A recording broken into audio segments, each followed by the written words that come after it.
guys, and welcome to Faith Works Design. I'm Faith, and today I just wanted to catch up with you guys.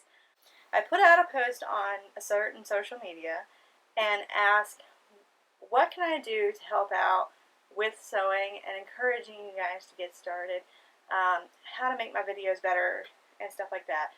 And one of the questions that I got was, how do you sew with little ones? Now, I have a vast experience because I have 5 children. So it's really hard to get in like hours when you have little ones. Just go ahead and get that out of your mind right now. You're not going to be sewing for hours. But let me encourage you with some of the things, tips and tricks that I did to be able to make it a little bit easier so that I can get some stuff done. 1, if you have a significant other that lives with you, it would be really nice to say, you know what, honey, I really want to learn how to sew, and I really want to watch this video and try and make a wet bag. Would it be possible for you to watch the kids for a couple hours for me so that I can watch and be able to try and make this thing? Not everybody's lucky enough to have somebody that lives with them to be able to do something like that, but my husband is the sweetest man on the face of the planet, and anyway, I asked him a couple of times, I'm like, I just need a couple of hours. He's like, you know what, go. You can do it. So not everybody has that, and I completely understand. The next thing would be to do is if you have a mom, or if you have a friend that also has little ones that doesn't have time to do something, what you could do is say, hey, I'll trade you. If you'll watch my kids for 3 hours, I'll watch your kids for 3 hours, and then we can both try and get something done. If you have a good friend that'd be willing to do something like that, that's totally an avenue, and it's free, and that way you're trading hours, and it's not costing you anything. It's just an idea of something to do, because a lot of moms long for that time. I have 2 sets of kids, is what I call it. We had 2 kids right after we first got married, and we had several miscarriages in between the second set of kids, and I just realize now how fast they grow up, like really fast. I have an almost 18-year-old. So with the younger kids, I was like, I just want to spend time with you because you're going to grow up so fast. But sometimes as moms, we get so wrapped up in our kids, we kind of forget about ourselves, and burnout happens so much. So please take care of yourself and ask for help. Ask for a friend to watch your kids. Ask your spouse or whoever lives with you to watch your kids and let you have the time to be able to experiment and want to be able to just have a minute to be able to work on something you want to do. It's invigorating, and it helps you keep going if you've got something that you can do to express your creativity, or just, if sewing relaxes you, it might not relax you. Sewing relaxed me, so that's why I would be like, if you want to give me something, give me a couple hours to be able to sew. It's what I like to do. Or, it might be scrapbooking or whatever the craft is that you want to do. Ask for help. Make sure that you make time for you, because it's really important so that you can continue to watch these little tiny humans and keep them going. Next is nap time. Make use of nap time. I can't tell you how many times I've taken the time to cut things out during nap time. You have to make a goal, especially when you know, okay, I've only got 2 hours to do this. He's going to be getting up soon. Today I'm just going to cut out my fabrics. I'm going to print out my pattern. I'm going to cut my fabrics. That's going to be my goal. So when you surpass that goal, you're like, yes. If you have to make tiny goals for yourself, because you know the time frame that you've got a little one napping. If you've got a toddler and you've got an infant and you're trying to get stuff done during a nap time, here's a trick that I did I did all of it with all of my kids. What I did was I got a blanket, and it was a decent sized blanket, and I would get a certain amount of toys. And what I would do is I'd tell the child, you're going to sit on this blanket while Mama sews, and when I say it's time to get up, you can get up and run around. And so I did blanket training. It's kind of looked down upon, but when you're sewing and you're using needles and scissors and all of that stuff, it can be dangerous. So teaching your child boundaries and to stay away from dangerous stuff is not a bad thing.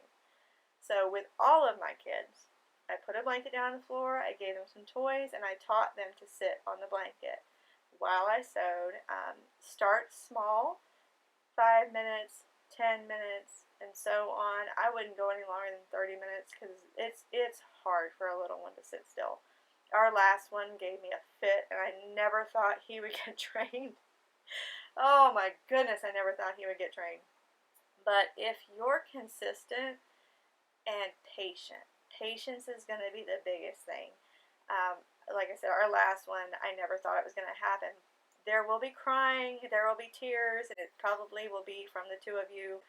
But eventually, if you're patient and you're consistent with them, they will learn to sit on the blanket. Here's another tip. The toy situation, don't give them the same toys every time you put them on the blanket. Make sure that you make a set and make them special. Put a set on there on Monday and then switch it out on Tuesday. You can't put the same toys on the blanket with them and expect them to be happy. It's going to have to be something new. You know, if you have older kids and you clean up and you put things away and then like a month later they find them, it's like a whole new toy. Like you didn't have to spend a dime. It's amazing. So with blanket training, do that. I trained my kids so well, and it's funny now, it's hysterical, that I make quilts. And so in our dining room, I clear the table out, I move everything away, and I started laying down my blankets to be able to pin them together so that I can quilt them. Well, my 7-year-old was 3, and he saw a blanket on the floor, and he went and sat down. So they can be trained, and all 3 of the little boys have done that. They see a blanket on the ground, they're just like, okay, blanket time, cool. You know, it will happen. It will not feel like it at first, but it's a safety and boundary issue. You want your kids safe, and you want to be able to sew and pay attention to what you're doing so that they're safe. And blanket training is like, if I ever had to give any advice to anybody, blanket training. If you've got somebody like my last child, you could try like a playpen issue. Again, make sure there's new toys in there. And they might cry, and that's okay. It's all new to them, just like it's all new to you. This is not a parenting video, but you get the idea. So, let's see, what else? Work with blanket training, I'm telling you, I did it with 5 children, and I was able to get things done because of that. Now, because of the age gap of our children, the last suggestion is, if you have older children, it teaches them responsibility. Our oldest daughter, we asked her, like, if you can watch the boys for an hour, I will get you blah, blah, blah. And it's built up to an allowance every month. So every month she gets an allowance for helping watch her brothers. Last year her business was really booming before all of this mess happened.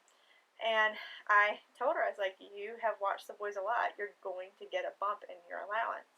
And please, if you have older kids that are watching your little ones so that you can sew, make sure that you pay them. Or do something for them to say thank you. You know your kids, and you know how much work it is to watch them.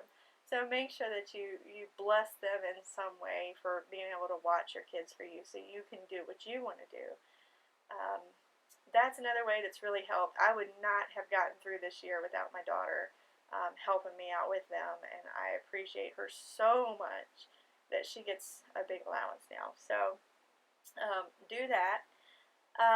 Lastly, eventually, if they're a little bit older, say 3, 4-ish, somewhere around there, you can put them in a room for an hour. Let them play. Make sure that they're safe, maybe so that you can see them or hear them. My children's bedroom is right next to me. So if there's days that my daughter can't watch them, they're right there and I can listen out for them. And that way I make sure they're not killing each other. I've got one of them peeking out now. So where were we? A little interrupted by little people, which happens, and it's okay. Let's see. So if you have one child, it's a little more difficult to be able to be like, go play in your room. It's not as much fun by yourself playing. So I timed it just right, and I had two at a time, so they'd have somebody to play with. It's a little easier that way. If you have one child and they're all on their own, it is hard for them to be able to just go play. But you're teaching them independence when you teach them to go play for a little while. And it's okay, Mama, to ask for a little bit of time. Start off small. That would be my biggest thing for all of this, is to start off small. 10 minutes for yourself, 20 minutes for yourself, and build up from there. It's all new for them, just like it's all new for you. Lastly, make small goals, like I talked about earlier, because sometimes we're like, I just want to get this Cloth diaper pod all made up, and then you get to like step 3 and the baby's screaming and the house is falling apart. Like, not that I've ever been there. You know, stuff happens, and just kind of give yourself allowances for it. And when you have opportunities to sew. You know, I'm here to encourage you guys. I know it's hard. I've been there. I've done that. I've been a mom for almost 18 years now, so I completely get trying to sew and having little ones around and trying to figure all of this out. It's okay. There are other moms there that have been there and done that. Don't get discouraged. Try to learn to sew. You will love it once you figure it out.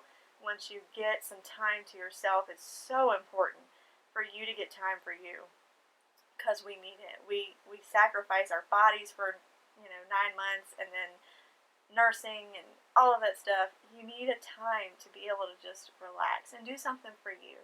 And it's not asking for a whole lot to get 30 minutes to be able to sew.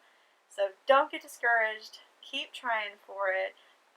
Get up with other moms that are in your area. I know right now it's kind of a hard thing to say, but when all of this stuff calms down, get up with some mommy groups and see if they offer like babysitting sharing, like I was talking about before, or ask family members, or church is a great place to kind of kidnap a grandma. And we've taken a lot of grandmas from our church and just been like, we're just gonna adopt you as the kids' grandma, and they love it because their grandkids have moved away, and it just kind of works out that way, that they kind of take our kids under their wing. And just look for help wherever you can. Ask your spouse or significant other to just be like, you know what, I really need some time. Just don't get discouraged. I'm sure that there are some moms out there that are struggling with the same thing. You guys get in the comment section and start the conversation up, and then just encourage each other. You can do it. It'll happen.